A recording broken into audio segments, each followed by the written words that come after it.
Кто-то на меня тут капает сверху. Ладно, пойдем готовить. Друзья, привет, с вами Фавёныч. У нас сейчас будет скоро ураган, но пока очень жарко. А я сегодня, видите, около какого дерева стою. Узнаете, да, с плоды? Это слива, друзья. Здесь ее очень много.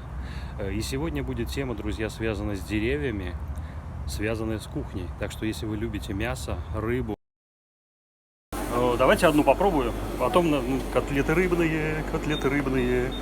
Если любишь есть, то ешь всегда. Вообще любите вкусную еду, я вам покажу, друзья, и расскажу про дерево, которое очень сильно изменило мое понимание закусок. И это восточная закуска. Если вам интересно, друзья, смотрите. Чтобы вы понимали, друзья, сейчас такое впечатление, что я где-то в античном Сиде или на фесте, но не тот, который в ВК, а настоящий фест, где нашли фестский диск на плато на Крите.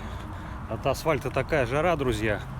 И эта закуска, она, конечно же, в том числе и освежает. Как ни странно. Уже начинается буран, друзья.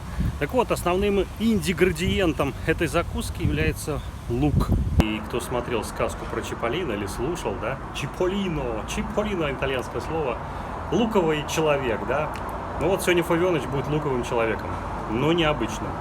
Путешествуя по островам Греции, да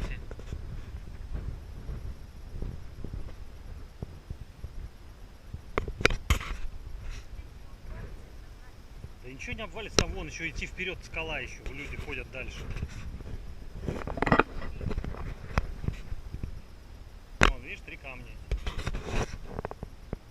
камня. На острове Занте, который переводится как цветок Востока, со столицей Закинтос. Грибы там есть, интересно, или нет?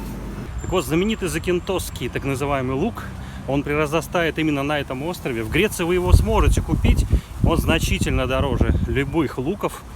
Я уж не знаю, привозят ли его в Европу, но на Занте он растет. Это гигантских размеров. Лук может быть весом больше килограмма, и он необычайно сладкий, друзья.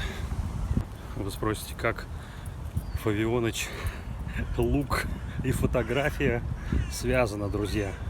И объясню почему. Потому что когда вы занимаетесь макрофотографией, и если путешествуете в том числе по лесным каким-то незнакомым местам, например, у меня на Занте в одном из лесу я увидел это растение, которое росло прямо из камней.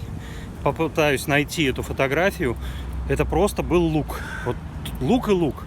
Я не уверен, что он съедобный был, но во всяком случае очень похоже. Плюс вы знаете, что поскольку макро связано с цветами, и кто не смотрел мое видео про тюльпаны, да, про праздник тюльпанов в Санкт-Петербурге, посмотрите. Так вот, тюльпан — это тоже луковичное многолетнее растение. Так что, друзья, это все связано. Фавёныч с ума сошел, про лук какой-то. Ну, почему про лук я записать видео? Потому что к пиву, например, мы сегодня будем делать закуску, которая составляет основной компонент – это плоды дерева. И когда я путешествовал по Греции, по Италии, в Турции в разных местах, я периодически это дерево встречал, но как-то не обращал на него внимания с точки зрения гастрономии. И крайнюю поездку, и предыдущую, и за 13 моих посещений Турции я это блюдо ел постоянно, но никогда не задумывался о том, как его готовят. И вот, друзья, сегодня мы поговорим вам про дерево. Вы знаете, что уксус делают из разных плодов. Я понял, мы сегодня дерево мариновать будем, наверное. Есть яблочный уксус, который используется в китайской кухне, который я использую в том числе. Есть виноградный уксус. Виноградный, это понятно, а грушевый бывает уксус. Фавёныч, сначала научись вообще разбираться в уксусах, потом что-то рассказывай. Есть из разных веществ можно сделать уксус, но не в этот раз, друзья. Это называется уксусное дерево или сумах. Сумах. Наверное, так. Это абсолютно универсальная закуска ко всем блюдам. Самое главное — это лук.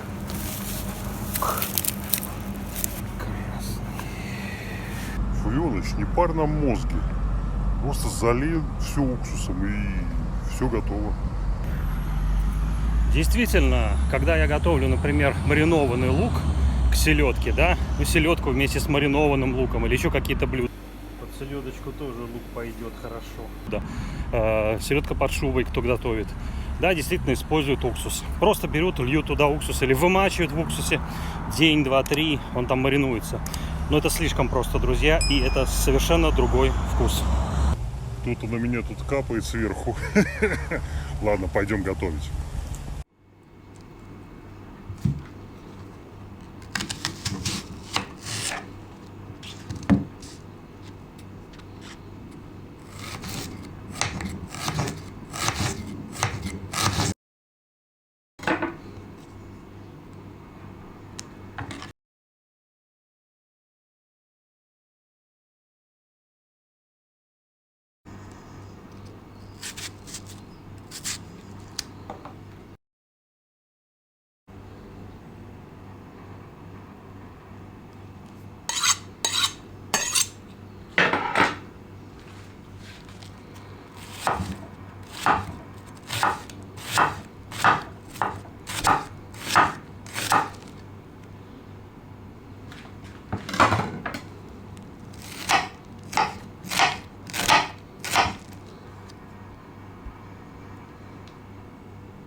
Друзья, благодарю вас за комментарии, кто написал по этим экспериментальным видео, которое у меня продлилось пару недель, но необычно. Пакетики для льда. Линза.